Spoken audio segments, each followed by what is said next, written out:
آج رمضان المبارک کی 17 تاریخ ہے اور سورہ انبیاء کی آیت نمبر 22 کے حوالے سے درس قرآن کا عنوان ہے اگر دو خدا ہوتے سنسار میں۔ اللہ رب العالمین نے فرمایا لو کان فیہما آلہۃ الا اللہ، اگر آسمان و زمین میں اللہ کے سوا اور بھی بہت سارے معبود ہوتے لفسدتا، تو دونوں فساد کا شکار ہو جاتے، دونوں برباد ہو جاتے، یعنی زمین و آسمان کا نظام درہم برہم ہو جاتا۔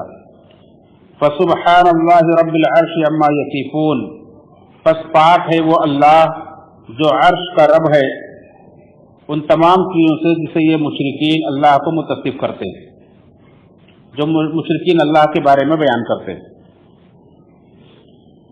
اللہ رب العالمین نے اس آیت کریمہ کے اندر اس بات کا اعلان کیا ہے کہ زمین و آسمان میں ایک ہی معبود ہے، اور اگر ایک کے سوا اور بھی کئی معبود ہوتے تو زمین و آسمان کا نظام خراب ہو جاتا، بگاڑ کا شکار ہو جاتا۔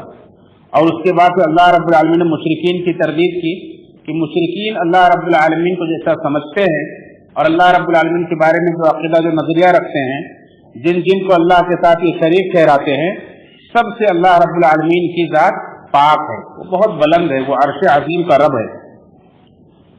مفسر قرآن عبد الرحمن بن ناصر السعدی رحمہ اللہ اپنی تفسیر سعدی کے اندر فرماتے ہیں کہ اللہ تعالیٰ نے اپنی کامل قدرت اور اس حقیقت کو کہ ہر چیز اللہ کے سامنے سرنگوں ہے، اس کو ذکر کرنے کے بعد اللہ نے فرمایا کہ یہ وجود کائنات صرف ایک ہی الہ کے لیے درست اور لائق، اگر ایک سے زائد معبود ہوں تو سارا نظام درہم برہم ہو جائے۔ اور سورہ انبیاء کی یہ آیت جہاں آیت نمبر 22 جو ذکر کی گئی ہے، اس کے آگے پیچھے کی آیتیں آپ پڑھیں گے تو واقعی اللہ رب العالمین نے اپنی زبردست قدرت کو وہاں بیان کیا ہے کہ کائنات کی ہر چیز اللہ رب العالمین کے اختیار میں، کسی کے اختیار میں کچھ بھی نہیں۔ اللہ نے فرمایا کہ جن کو یہ لوگ معبود بنائے ہیں ان سے کہو کہ کیا کسی کو زندہ کر سکتے ہیں؟ نہیں کر سکتے ہیں، معبود کیسے ہوئے؟ اور بھی اللہ رب العالمین نے بہت ساری چیزوں میں تردید کی ہے کہ اللہ رب العالمین کے اختیار میں ساری چیزیں ہیں، زمین و آسمان کی ہر چیز اللہ کے اختیار میں ہے، اور اس کے علاوہ کسی کے پاس کوئی اختیار نہیں ہے، کوئی کچھ بھی کسی بھی چیز کا ذرے برابر کسی چیز کا مالک نہیں ہے۔ اور یہ اس مفہوم کی آیت کو اللہ رب العالمین نے اور بھی کئی جگہوں پر بیان فرمایا ہے، جن چیزوں کو اللہ کے ساتھ شریک ٹھہراتے ہیں اللہ نے سب کی تردید کی ہے۔ جیسے کہ سورہ مومنون کی آیت نمبر 91 میں آپ پڑھیں گے، اللہ نے فرمایا مَتَّخَذَ اللَّهُ مِن وَلَدٍ وَمَا كَانَ مَعَهُ مِنْ إِلَٰهٍ، اللہ رب العالمین نے کسی کو اولاد نہیں بنایا۔ جیسے لوگ اللہ کا بیٹا اور بیٹی بتاتے ہیں، اللہ نے فرمایا اللہ کی کوئی اولاد نہیں ہے۔ وَمَا كَانَ مَعَهُ مِنْ إِلَٰهٍ، اور اللہ کے ساتھ کوئی معبود نہیں ہے۔ اگر ایسا ہوتا اِذًا لَذَهَبَ كُلُّ إِلَٰهٍ بِمَا خَلَقَ، تو ہر معبود جس نے جو کچھ بھی پیدا کیا ہوتا وہ اپنا لے کر کے الگ ہو جاتا، اپنا لے کر چلا جاتا۔ یعنی اگر اللہ کے سوا کسی اور کے پاس کوئی اختیار ہوتا، کوئی اور پیدا کرنے پر قادر ہوتا، تو کبھی تو ایسا ہوتا کہ وہ اپنے مخلوق کو لے کر کے الگ ہو جاتا، اللہ سے بٹوارا کر لیتا۔ ایسا کبھی نہیں ہوا۔ اللہ نے فرمایا وَلَا عَلَىٰ بَعْضُهُمْ عَلَىٰ بَعْضٍ، اور ایسا اگر ہوتا تو سب ایک دوسرے کے اوپر بلند ہونے کی کوشش کرتے، ایک دوسرے پر چڑھائی کرتے۔ سبحان اللہ عما یصفون، اللہ نے فرمایا اللہ تعالیٰ پاک ہے ان چیزوں سے جسے اللہ کو متصف کرتے ہیں۔ اللہ رب العالمین نے ہر چیز سے اپنے آپ کو پاک کیا ہے جس کو مشرکین اللہ کے ساتھ شریک ٹھہراتے ہیں، کہ جیسے باپ کے بعد بیٹا ہوتا ہے تو بھی باپ سے بغاوت کر کے اپنی الگ پارٹی بنا لیتا ہے، تو اللہ رب العالمین کی کوئی اولاد نہیں ہے، اللہ کا کوئی باپ نہیں ہے، اللہ رب العالمین کی کوئی بیوی نہیں ہے، اللہ رب العالمین کا کوئی شریک ایسا نہیں ہے، کوئی ایسا با اختیار نہیں ہے کہ جو اللہ کے اوپر چڑھائی کر سکے، اللہ رب العالمین کے اوپر بلند ہو سکے اور اللہ کے خلاف اپنی الگ خدائی کا دعویٰ کر سکے، کسی کے پاس ایسا کوئی اختیار نہیں۔ اور جو لوگ یہ کہتے ہیں کہ ٹھیک ہے اللہ رب العالمین ہی سب سے بڑا معبود ہے، اللہ رب العالمین ہی کائنات کا پیدا کرنے والا ہے، لیکن اللہ رب العالمین نے بہت سارے لوگوں کو بہت سارے اختیارات دے رکھے ہیں، تو اللہ رب العالمین نے فرمایا کہ اگر ایسا ہے تو یہ دلیل لا کر دے کہ اللہ نے کس کو کیا اختیار دیا؟ اللہ نے کسی کو کوئی اختیار نہیں دیا۔ اللہ رب العالمین نے کسی کو کوئی اختیار نہیں دیا، سب جھوٹ باتیں، اللہ کے ذمہ جھوٹ لگائی جاتی ہیں، اللہ تعالیٰ اس جھوٹ سے پاک ہے۔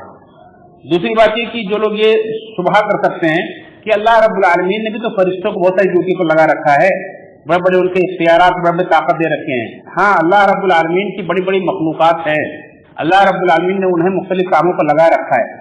फरिश्ते अल्लाह की एक बहुत ही ताकतवर मखलूक हैं कि जो अल्लाह का अर्श उठाए हुए है। अल्लाह रब्बुल आलमीन ने उन्हें इतनी ताकत दे रखी है कि वो जमीन को उठा करके पलट दे। अल्लाह रब्बुल आलमीन ने उन्हें मुख्तलिफ कामों पर लगा रखा है कि वो बारिश बरसाने, बंदों को रोजी पहुंचाने के कामों पर मुकर्रर है, उनकी रूहें कब्ज करने पर मुकर्रर है। लेकिन इतनी सारी ड्यूटी करने के बावजूद भी अल्लाह के सामने उन्हें कोई इख्तियार नहीं। अल्लाह जितना उन्हें उनसे काम लेना चाहता है, जितना उन्हें इख्तियार देता है, उतना वो करते हैं। उसके बाद अल्लाह की नाफरमानी का भी इख्तियार नहीं रखते। उनके अंदर इतना भी इख्तियार नहीं है कि अल्लाह ताला कोई काम उनसे कहे कि ये करो और वो नाफरमानी कर दे। ला यासून अल्लाह मा अमरहुम व यफअलून मा युमरून। अल्लाह रब्बुल आलमीन जो उन्हें हुक्म देता है उतना ही वो कर पाते हैं, उसके सिवा अल्लाह की नाफरमानी का भी इख्तियार उन्हें नहीं है। ये सोचने वाली बात है कि अल्लाह रब्बुल की इतनी अजीम मखलूकात, इतने बड़े बड़े फरिश्ते, उन्हें भी अब कुछ भी इख्तियार नहीं है। अल्लाह रब्बुल आलमीन ने जिन्हें इतनी ताकत दी है वो खुद कितना पावरफुल होगा। तो ये सारी चीजें बयान करने के बाद अल्लाह रब्बुल ने फरमाया कि अगर एक के सिवा कहीं और होते, जैसा कि किसी शायर ने कहा है कि अगर दो खुदा होते संसार में तो दोनों बला होते संसार में। अगर इस कायनात में एक के बजाय दो ही खुदा होते तो दोनों मुसीबत हो जाते, तो दोनों बला होते संसार में। खतरनाक होता जमाने का रंग, हुआ करती हर रोज दोनों में जंग। यानी दोनों में रोज लड़ाइयां होती, एक कहता कि आज धूप होगी, दूसरा कहता नहीं बारिश होगी, और फिर दोनों एक दूसरे पर चढ़ाई करते और जमीन आसमान का निजाम दरहम बरहम हो जाता। अल्लाह रब्बुल आलमीन की इसी आयत की वजह से तर्जुमानी की गई है। और ये इतनी आसान मिसाल है कि एक बच्चा भी समझ सकता है, एक मोटी अक्ल वाला इंसान भी समझ सकता है कि अल्लाह रब्बुल आलमीन के सिवा अगर दूसरे माबूद होते तो कभी तो दुनिया में ऐसा हुआ होता कि पार्टी बदल गई हो और उसके बाद फिर पूर्व के बजाय पश्चिम से सूरज निकलने लगे, मौसम बदलने लगे, कुछ और आम के पेड़ में अनार और अनार के पेड़ में आम लगने लगे, इस तरह से कुछ तब्दीलियां आती, जैसा कि हुकूमतें बदलने के बाद फिर इस तरह की तब्दीलियां आती है देखने में। तो ऐसा तो कभी नहीं हुआ। ये बहुत वाज़ेह मिसाल है कि किसी भी एक गाड़ी को दो ड्राइवर नहीं चला सकते कि एक कहे मैं दक्षिण ले जाऊंगा, एक कहे मैं उत्तर ले जाऊंगा, एक कहे मैं दाएं ले जाऊंगा, एक कहे बाएं ले जाऊंगा। एक वक्त में दोनों का हुक्म नहीं चल सकता है एक छोटी सी चीज पर, एक गाड़ी पर। इतने बड़े निजाम में, इतने बड़े कायनात के निजाम में दो खुदाओं का हुक्म कैसे चल सकता है? बहुत वाज़ेह मिसाल है। और ये अल्लाह रब्बुल आलमीन का लाख लाख शुक्र है कि अल्लाह रब्बुल आलमीन ने हमें और आपको समझ दिए कि हम अल्लाह की तौहीद को मानते हैं, जानते हैं, समझते हैं। और बड़े अफसोस की बात है कि दुनिया में कितने लोग ऐसे हैं जो इस हकीकत को नहीं जानते, हालांकि बड़े पढ़े लिखे हैं, बड़े दिमाग वाले हैं, बड़े दुनिया में तरक्की करने वाले हैं, लेकिन इस हकीकत को नहीं जानते, एक अल्लाह रब्बुल आलमीन को नहीं पहचानते। ये बहुत बड़े अफसोस की बात। वमा क़दरुल्लाह हक़्क़ क़द्रिही, जैसा अल्लाह को पहचानना चाहिए वैसा उन्होंने पहचाना नहीं, इसीलिए वो सबसे बड़े बेवकूफ हैं, इसीलिए सबसे बड़े दुनिया के सबसे गए गुजरे लोग, शर्रुल बरिया है, सबसे बदतरीन मखलूक है वो लोग। और सबसे बढ़कर अफसोस की बात यह है कि ऐसे मुसलमान जो एक अल्लाह रब्बुल आलमीन को पहचानते हैं, उसकी ताकत और कुदरत को जानते हैं कि पूरी कायनात के जर्रे जर्रे उसका अख्तियार है, उस रब के मानने वाले ऐसे बेवकूफों से डरते हैं जिनके पास खुदा का या तो तसव्वुर ही नहीं है, या तो अपने जैसी मखलूक को पूजते हैं, या तो अपने से कमतर मखलूक को पूजते हैं। ऐसे बेवकूफ दुनिया से ऐसे अल्लाह वाले डरते हैं जो अल्लाह रब्बुल आलमीन की सही समझ और पहचान रखते हैं। ये बहुत अफसोस की बात है। देखिए, इब्राहिम अलैहिस्सलाम एक अल्लाह को पहचानते थे, एक तरफ पूरी बादशाहत थी, कोई डर उनके दिल के अंदर नहीं था, कितना इत्मीनान था उनके दिल के अंदर की पूरी कौम को बेधड़क समझाते थे, अपने बाप से लेकर बादशाह वक्त तक को समझाते थे। और नहीं समझ में आता था, उनके सामने जाकर उनके बुतखाने में पहुंचकर उन्हें तोड़ करके समझाया और आकर घर पे इत्मीनान से बैठ गए। आग में डाला गया लेकिन कोई डर, कोई खौफ नहीं। एक अल्लाह को जो पहचान लेता है, दलाल से पूछें कि एक अल्लाह को पहचानने का नशा क्या होता है। एक अल्लाह को जो पहचान लेता है दुनिया की किसी ताकत से नहीं डरता है। कितना उन्हें सताया गया। अबू ज़र ग़फ़ारी रज़ियल्लाहु अन्हु जब अल्लाह को पहचान लिए, अल्लाह ने कहा कि अबू ज़र जाओ अपने इलाके में, जब इस्लाम गालिब आएगा हमारे साथ आके मिल जाना। उन्होंने कहा नहीं, खाने काबा के पास जाकर खड़े होकर ऐलान किया, अशहदु अल्ला इलाहा इल्लल्लाह व अशहदु अन्ना मुहम्मदुर रसूलुल्लाह। लोगों ने मारकर लहू लहान कर दिया। जब होश में आए तो फिर खड़े होकर वही नारा लगाया।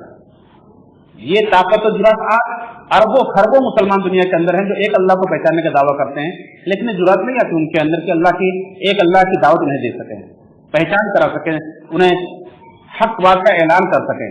اللہ رب العالمین سے توفیق مانگے رب العالمین ہم سب کو صحیح معنوں میں اللہ کو پہچاننے والا بنائے, اللہ کی توفیق کو جاننے والا بنائے, اور اللہ تعالیٰ ہم سب کو توحید کو طاقت و قوت عطا فرمائے. آمین تقبل یا رب العالمین.